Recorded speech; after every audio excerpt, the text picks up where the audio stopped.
I'm Yen and welcome to our series of Inspired by Motherhood. And today I have with me a special guest who is an actress and her personality is so bubbly and full of sunshine. Let's welcome Ros Pho. My name is not Pho, that's a noodle. Pronounce it wrongly. So how do you call it? It's Po. Oh. Pho has the little squiggly line over the O, but I love it because I actually love to eat pho. That's one of my husband's favorite foods. Yeah. Ros Po. Pho. Yeah. I'm sorry. It's okay. Well, thanks for having me, Yen. I'm very happy to be here, part of this series. So first of all, I'm just going to give a quick introduction to all of you guys out there. My name is Ros Pho. I do love pho, and I am an actress and also, I guess, a new mom of a very beautiful, cute, hyper baby girl called Raimi. Thanks for joining us. Really our pleasure and honor. So to begin our session, I would like to treat you to this specially curated, flavored, inspired by you, Ros. Oh, okay, so not every guest gets this. They do, but it's all the different flavors and ways of cooking. Okay, and it's inspired by me, meaning like what you think I am? In a way, your personality and also your background and your relationship. Yeah, have a try and okay, so tell me. what is it? Bird's nest? Yes. Wow, I'm being pampered here. It's a very refreshing kind of way of preparing this. So it's quite citrusy, not too sweet. Yeah, I'm not very sweet. I'm sour. Less sugar is reduced sugar. Is yuzu bird's nest. And I've topped it up, garnished it with homegrown blue pea flower. I grow it up on the balcony outside Emma's room. This drink or dessert was inspired by, I guess, me, my husband, my whole family life. Yes. I love it. I hope my motherhood journey will be as delicious as this. Yeah. So thanks for having me on this inspired by motherhood journey series. Really happy to be here, and I think it's also kind of like a get to know each other session. So I mean, you've introduced yourself. I've introduced myself. Maybe we can kind of like describe each other as well. So because I kind of prepared like a few words that kind of describes you in my mind, even though I haven't met Yen that many times, but I would say that you are sweet. She's always very sweet and demure, soft-spoken, accomplished because she's got Madam Patam under her belt, lady boss, mom. Thank you, Yeah. Ros. Yeah, sometimes when people call me a lady boss, I will say that my boss is my father. The lady boss is my mom. That's okay. Eventually you'll get there. Okay, so my turn now to describe Ros. Obviously, you're very pretty, Thank you. super animated. That's why you're made for being a movie star, actress, and adventurous. She loves to travel, and in your Instagram, I saw that you went for the swing in New Zealand. Oh yeah. That was wow. That was for my 35th birthday. I wanted to do bungee jumping, but nobody wanted to do it with me. So I said, how about the Nevis swing? So Nevis it's like a swing. swing. Instead of jumping off, they drop you and then you swing. But it's still at that kind of height. It's really It terrifying. was really terrifying, but after I did it, I came up, I saw buy one, get second one for $40, and I said, we have to do it a second time. You went for it Yeah, again. because the first one was 200 something, and then the second job is $40. Why wouldn't you pay us $40 to do it twice? And it's, I would think, a once in a lifetime experience. Traveling all the way there, I'm a big believer in experiences. So like, you know, you don't want to go all the way there and then like you feel like doing it, but you're like holding back. So just go all out and enjoy the holiday. So it means that the first experience was fantastic. Therefore, you're reliving it again. So the second time I did it upside down. Yeah. So first time I sat this way, second time I went upside down and then did Was it less fearful then? I think it's, I guess it's like anything in life, right? Like when you don't know what to expect, it's very scary. So even though I was sitting upright, I was like screaming because it's so scary. And then the second time, you kind of know what you're getting yourself into. So I did it upside down and it's supposed to be more scary, but I felt like it was fine. Because I feel like I did it. Yeah, you did. Yeah. You know, and there were moments of you screaming to let it out. Yeah. There were also sweet moments of you and your Hey, like having a kiss and like celebrating it together. Yeah. That was really sweet. Yeah, so he's not really, my husband is not really a very sweet guy, but somehow in like these moments of like randomness, like when he sees a beautiful view, he'll look at me, he'll be like, he wants to kiss. I'm like, oh, I guess this is a nice moment for you. I got it. And you're full of energy, so I thought of this is the year of Rabbit Energizer Bunny. Oh, Do you hear that often? No, I don't. Yeah, and the last one, you and your Hey has a long history, many years of dating. So faithful is the word that I feel that is like best description. Faithful relationship, a faithful person. Yeah. So speaking of which, you and your Hey dated for 15 years before you all got married. 17.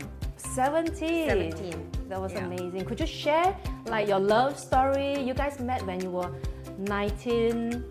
Yeah, so he's a year older than me. We can't really remember how we met. It's through friends. Maybe it's a barbecue. Maybe it's at someone's house. We can't really remember. But yeah, like shortly after we, getting to know each other, and then we just started dating. But he was studying overseas at that time, so we just kind of like started dating over the summer. And then we're like, what are we? He's like, I don't know. You tell me. And then he flew back, and then we're like still. Like, didn't want to say exactly what we were, but after he went back for a couple months, we were still kind of like talking. And back then, no WhatsApp, okay? So it's very expensive to make phone calls, but we still did it. And then one day I just kind of called the shots. I went, okay, you know what? What are we? I'm your girlfriend. And then I just decided that we're together. And then he's like, oh, okay. And then, and then we just did long distance for 12 years. Wow, I don't know how to maintain that. 12 years of long distance. Yeah, so a lot of people think like, wow, 12 years, that's so crazy, it's so hard, how did you do it? I mean, I guess for us, the answer is quite simple. Like, he's not girl crazy, I'm not boy crazy. And we both kind of like to do our own thing. And then what made it work also is that, we made a lot of effort to see each other at least every few months. So when we were together, it is quality time spent. And of course the commitment put in. Yeah. Yeah, you're busy with your... then you shared that you were in Taiwan. Yeah, so I was in Singapore for a long time, and I decided to move to Taiwan to just try out the entertainment scene there. And then, I asked him before I left, I was like, you don't want to get married, right? Like, because I don't want to go there and then you suddenly tell me, oh, let's get married. And then it kind of like ruins my plans. Because in our first year together, my mom was kind of saying like, oh, Hey, when are you going to marry Roz? And he's like, I'm not. No. And then she's like, what? And she pulled me aside, she's like, dump him. And then I was like, huh? Oh, I was as shocked as my mom, but I kind of know what he's like. He kind of like just speaks his mind. So I kind of sat him down and said, are you actually serious about me? And then he's like, yeah. I was like, but you just don't want to get married. And he's like, yeah. So I was like, okay, but you're committed to me. And then he said, yes. I'm like, okay, I'm all right with that. Let's see how it goes. And then as we dated longer and longer, I just kind of felt like, I always kind of envisioned myself as someone who got married quite early and had kids, but then it seemed that I was also happy then. So people are like, oh, you don't get married. I'm like, he doesn't want to get married, and they're like, and you're okay with it? I'm like, yeah, I think I'm happy, so it's fine. Like, it's just not what I imagined, but then I found the happiness that I never knew that I would be okay with in a different situation. And then years down the road, he kind of like, I moved back to Singapore because my dad got sick, and then I was back here. We were finally back in the same country after 12 years, and that was difficult because we're so used to doing our own thing, and then suddenly we had to do things together. And then usually, like if I go visit him, he would do whatever I wanted. And then when he came to visit me, I would do whatever he During wanted. that short period of holiday or the time together. Yes. So we always felt like, wow, we're so like accommodating to each other. And then you move to the same country. He's like, I want to go here. I'm like, no, I want to go there. And then he's a little sticky in a good way. So he wants to do his own thing, but he wants me to follow him. and then I don't want to follow him. I want to do my own thing. So we had a little struggle trying to navigate Adjust that. Yes. in each other's lifestyle. Yeah. And then after a while, I kind of felt like he just had, it was nothing he said, but it was just a vibe that I got that he wanted to get married. So I just one day thought, okay, maybe he told me he couldn't get married. I mean, he didn't want to get married, so it was difficult for him to ask. So I actually sat him down and said, are you going to marry me? Do you want to get married? And he's like, he was shocked and he was like, yeah. I'm like, oh, okay. So like, and do you want to have kids? He's like, yeah. Yeah. And then I was like, okay, so well, you better do it soon because TikTok, you know, like my bio clock is ticking. I'm getting older, and then we need to get it done. So he's like, yeah, okay. Oh my goodness! Like suddenly, like put him in a corner, right? And then so we went on a Euro trip for 2 weeks, and I thought, okay, if he can't do it, I will do it. So I will propose to him. And then, so 3 days before I was going to propose to him in Greece, he proposed to me in Italy. Yeah. So he got in front of you first instead? Yes. So I was like, and when he proposed, I didn't know that he was proposing. I actually thought he was apologizing for a fight that we had like 3 weeks ago. He's like, oh, thanks for always like talking me through this and making me understand that situation, blah, blah, blah. And I was like, it's okay, it's fine, you know. And then he proposed, and I was like, oh my God, you're proposing. And then, yeah, and I was like, I was going to propose to you in like 3 days in Greece. And he's like, you cannot do that. All my boys will like laugh at me forever. So I was like, oh, okay. So I guess, I mean, everything happened for a reason and in good time. Now, I was just thinking that typical girl would have the expectation that the man will want to propose. Yeah. But you took it the other way and be the man of the relationship. Is it your personality, or is it because you understand that he need a bit of nudge? I don't think it was me trying to be the man of the relationship, because he's still very chauvinistic and quite like a 大男人. Like, yeah. I think it was just me understanding that it might have been difficult for him to do it. So then I just thought, you know, let's make it easier instead of like hoping. And I think by now, you know, after explaining that I did 12 years of long distance, I am not the typical girl. So, yeah. But anyway, it turned out exactly how tradition would have it, and he proposed before I did. So from what you have just shared, Yohei seems like not to be the kind of typical guy in a relationship. Would you want to share more about it? Yeah, I guess you could say that. I mean, a lot of people from the get-go, okay, he's quite tall and he likes to go out to party. So, you know, during the long distance, a lot of people were like, are you sure you can trust him? How do you do long distance? But I have to say, I felt absolutely at ease. I never ever felt jealous. I never thought that he would do something weird, you know, because first of all, after 12 years and we know so many people, I've never heard a single rumor like, oh, you know, I heard your husband did this, or your boyfriend did this. Never, not once. So I think that's already one thing that kind of made me feel good about it. And then I heard some stories like, this girl told me she saw Yohei at Zookout, and this girl was drunk and like constantly on him and like trying to flirt with him. And then my friend told me that he looked so uncomfortable. Then finally he just went, excuse me, can you stop touching me? You know. And then my friend was like laughing, and she's like, I really think you have nothing to worry about. So I was like, yeah, you know. Then just kind of like makes me feel more assured. And I think there was another time when he was living in Japan, he actually called me. He's like, oh, I'm in a club. I'm like, yeah, I know, I can't hear you. And he's like, so this girl it's like her birthday. And then she's like, it's my birthday, buy me a bottle of champagne. And then like, obviously he can afford that bottle, but he's like, should I buy her that bottle of champagne? You know, like as a guy or whatever. And I'm like, okay, well, do you want to buy her that bottle of champagne? He's like, well, I don't really know her, so not really. And I'm like, then don't buy it. And he's like, okay, got it.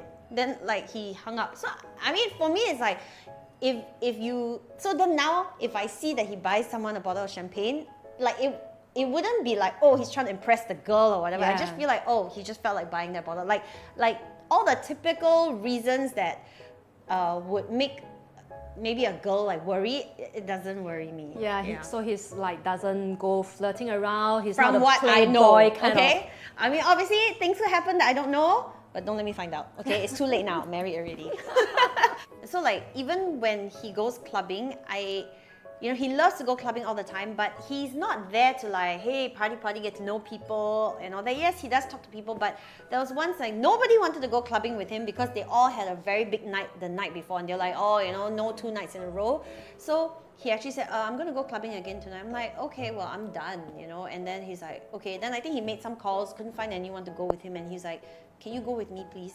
I'm like, huh? I showered already. I'm ready for bed. He's like, just for a while. So I went in like my t-shirt and shorts, no makeup, and like nothing, and we just went to the club for 3 hours. He had 1 beer, I had 1 beer. He just stood there listening to the music, and he really like loves music. Yeah. That's a space whereby he feels calm and relaxed. Loves it. So during like circuit breaker lockdown, people are like watching movies or like doing stuff. He's just watching techno music on TV. That's yes, Amin. yes, and he's gonna kill me for saying this, but he teared watching some techno DJ, and I'm like, are you tearing listening to trance? And he's like, no. Why are you saying that? I was like, I saw you cry. And he's like, I didn't. He's like, but the music is very emotional. You can't feel it. I said, no, I cannot feel what you're feeling. He's like, he's like tearing. I don't understand. Yeah, so I mean, he's like a very unique character. So actually, during our wedding, my wedding vows to him, I kind of said stuff like, you know, you're not a sweet guy, you're not very romantic, you don't really do things for me. And of course, all my guests were like, what is this woman doing, like bashing the husband during the wedding? And I was like, don't worry guys, I'm gonna get there. So like, you know, you don't do anything sweet, but because of who he is, I will always get brutal honesty from him. And what you see is what you get. So I know that I will never ever have to doubt his words. And that's in my vows. Yeah.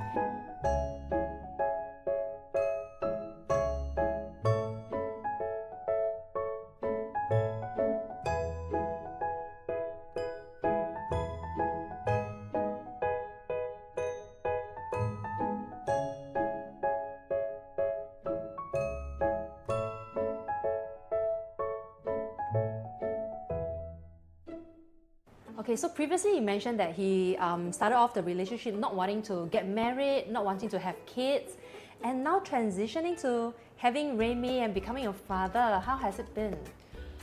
Yeah, so I think for us, I don't know if it's because we started late or something, but you know, unfortunately, we found it quite difficult to conceive naturally. So obviously, the next step that we chose to do was IVF, and we were so lucky to just be successful on the first try. I mean, I know a lot of people like have been trying for years and it was tough on them. So of course I had a lot of like worry and concern, but so lucky that we got it on the first try. So yeah, and when I got pregnant, I was happy, but I was suddenly filled with so much anxiety because this guy that I was with, he is good for me, but I can only see, like, we know each other so well after being together for now like 21 years. Like I can kind of like predict his next move or what he's gonna do without even being in the situation. I can literally tell my friends like, if I tell Yohei this, he's going to react like this. If sometimes he would just be like looking for something and I'm like, it's over there. Then he'll always look at me like, how do you know what I'm looking for? I'm like, I don't know. It's just I just look at you and I just know you. You know, so I know him like the back of my hand. But then when I thought about like us as a family, it was blank, like a total blank slate. So I was so full of anxiety that I signed up for therapy when I was pregnant. And I told the therapist, I'm so anxious because I can't foresee the future. And my husband could either be a terrible father or like an amazing father, and I can't see it, and I have so much anxiety. But of course she told me like, well, you know, you just have to, you know, just prepare yourself for whatever comes and take it as it comes lah, you know. And one of the things that got me really anxious was like, we were at a friend's house and she just had a newborn, and she just kept, we stayed there for the whole day, so she just kept going into the room and coming back like maybe half an hour later. And then so when she was gone, he asked me like, where does she keep going? I'm like, oh, she's gone to feed the baby. And he's like, so many times? And I'm like, it's a newborn, you have to feed, like, especially if she's breastfeeding, you feed on demand, you know. And he's like, what? Okay, so when we have our baby, you don't be so obsessed like that, okay? You just feed your baby breakfast, lunch, dinner, and then let the baby sleep for the rest of the day. Don't disturb the baby anymore. I'm like, that's not how it works, dude. And he like totally didn't believe me. Even though I Googled, I was like, look, you have to feed the baby every like minimal like 3 hours, you know? And he's like, no, you don't know how to Google. So this information is not correct. I'm gonna go and ask my mom because his mom had 5 kids. So I was like, oh my goodness. I was telling my girlfriends like, he wants me to like only feed the baby 3 times a day.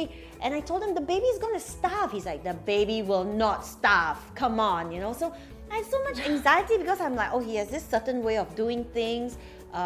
And I have always been like, I'm quite an opinionated woman. But when it comes to him, I kind of do like give in a lot.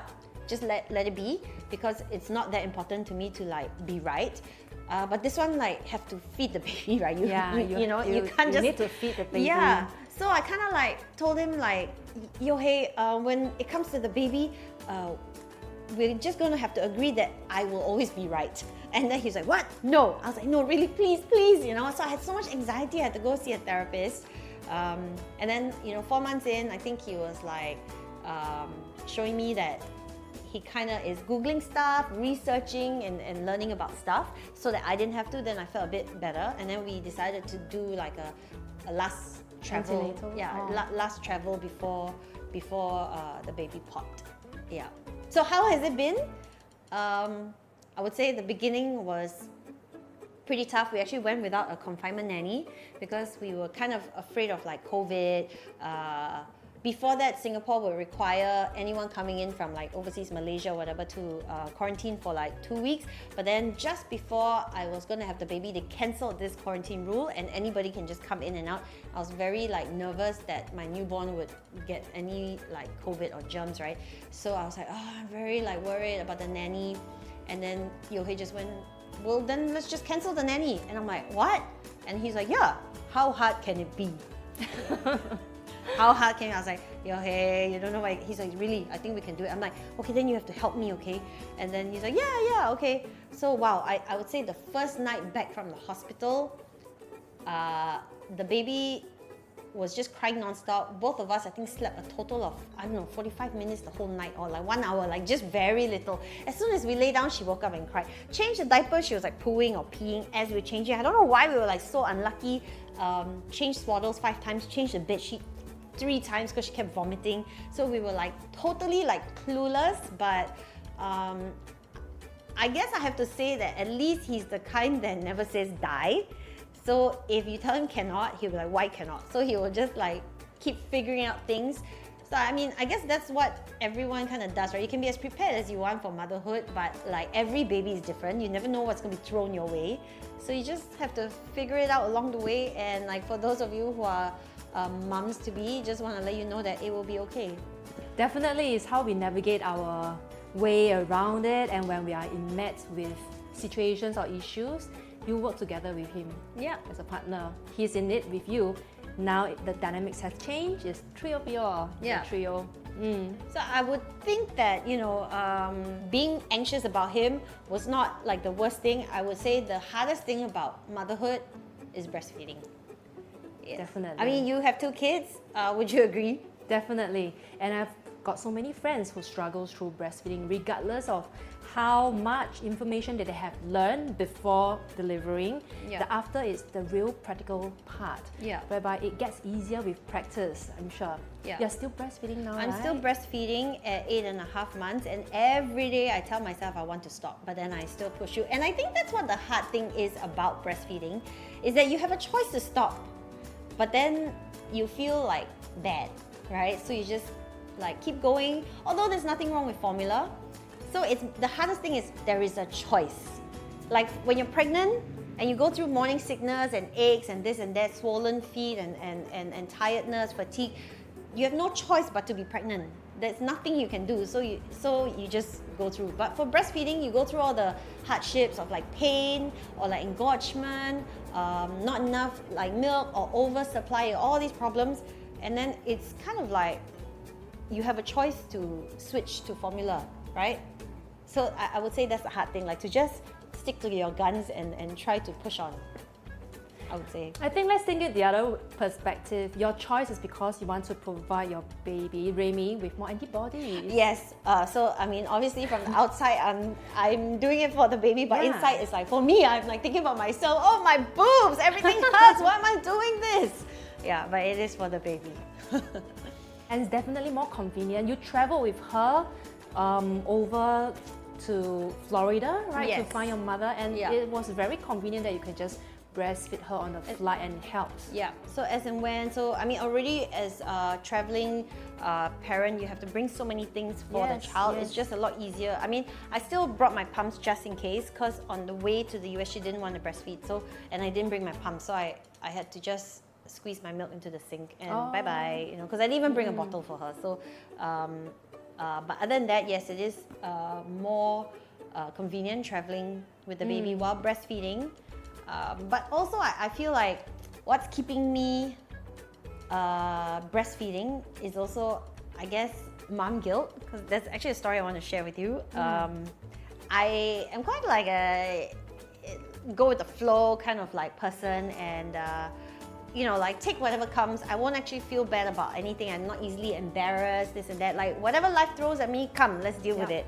And I never thought I would actually be ridden with mom guilt, because actually within the first 5 weeks after confinement, I went to a friend's house to have dinner, and then I totally forgot about my baby. You know, it's like, oh, I'm just with my friends, I don't have this baby. And then I asked, and then suddenly I remembered my baby, of course. Then I asked my friend, oh, you know, you have 2 kids, when did you start having separation anxiety?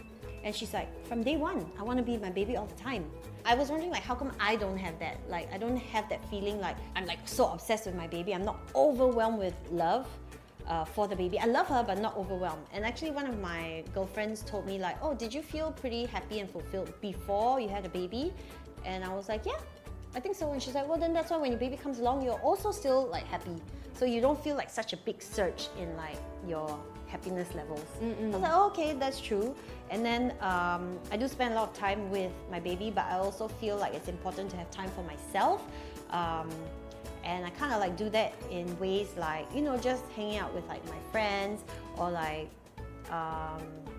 just to ask my mom-in-law to come and help me take care of the baby, and I can just like watch a little bit of TV while I pump, stuff like that. But something happened recently, just before Chinese New Year. I was gonna go out and I asked my mom-in-law to come and help, and then I was telling my helper to go, I was gonna drop her at the grocery store to buy some stuff for the house. And so as we were going, she's like, oh, we're driving, I thought you sent the car in for servicing, so are we gonna pick the car up now?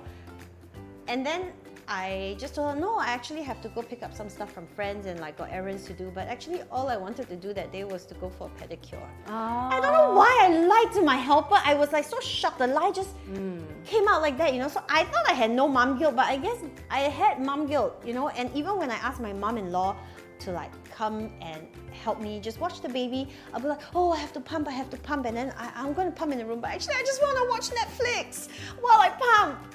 You know, but I feel bad saying that I just want to have some me time. But it's so important, guys, because after I have like just that 30 minutes of me time pumping and just watching TV, I come back and I am refreshed again, and I am ready to spend time with my baby 100%.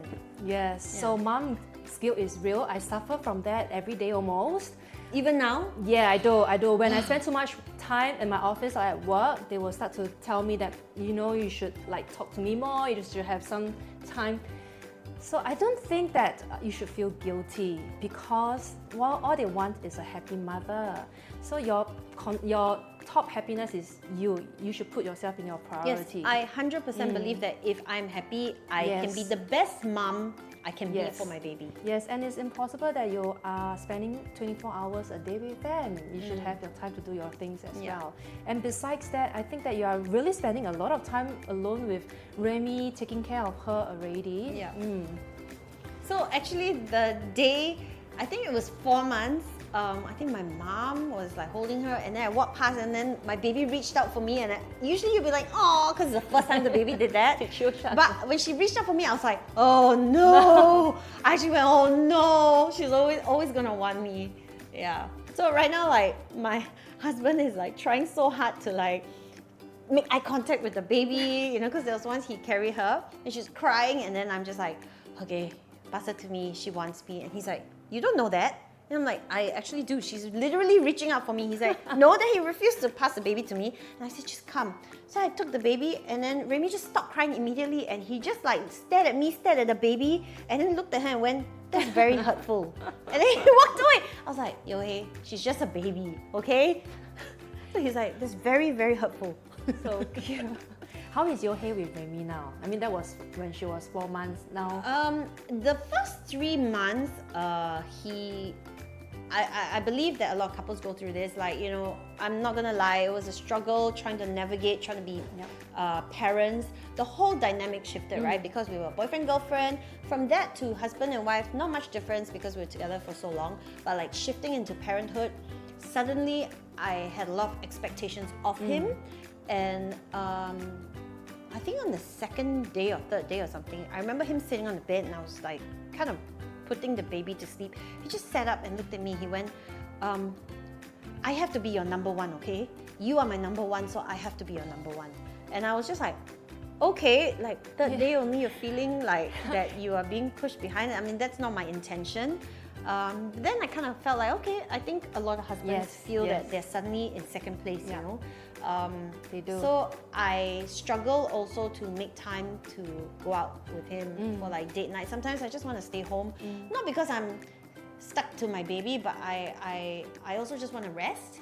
But he's the kind of guy that likes to go out, and he likes me to follow him.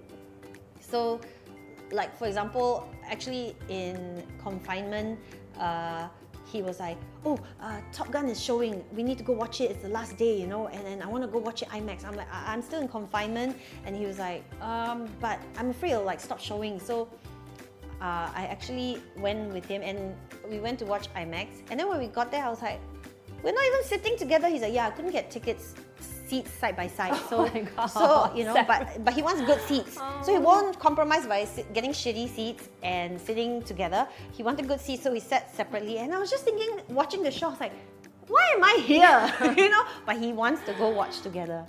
Yeah, so I mean, things like that, right? And then, like if I asked him to help me with like changing the diaper or like bathing the baby, he would be a bit nervous, but he's the kind of guy that will just get it done. But then like bathing, he'd be like, can you help me? And I'm always like, I can't really watch because it's so scary. You know? Like when men bathe the baby, it's just so scary. Okay. Yeah. And so actually there was one postnatal massage I did with one of your therapists. They came to the house to help me with some engorgement, and I couldn't do it at a time where my mom was around. So I had to wait for Yo-Hei to come back from work. And I said, Yo-Hei, I actually need to do this massage to kind of clear my engorgement. So can you watch the baby? I know you just got back from work. And then he looked at me, he's like, for how long? And I was like, wow, that like pissed me off. And I was like, for until you stop being a father. And then he laughed. He's like, okay, that's a fair statement. You know, it's like, why should I ask how long to take care of my own baby? So I was like, yeah, okay. So that was funny. And then he was like taking care of the baby. And as I was getting the massage, like I was just staring at him as he changed the diaper, as he did this, and then I was just like watching his every move. Is he doing it right or Yeah, not? and I was like, Yo-Hei, watch out for the lip, Yo-Hei, Yo-Hei. And then your therapist just flung a towel over my face.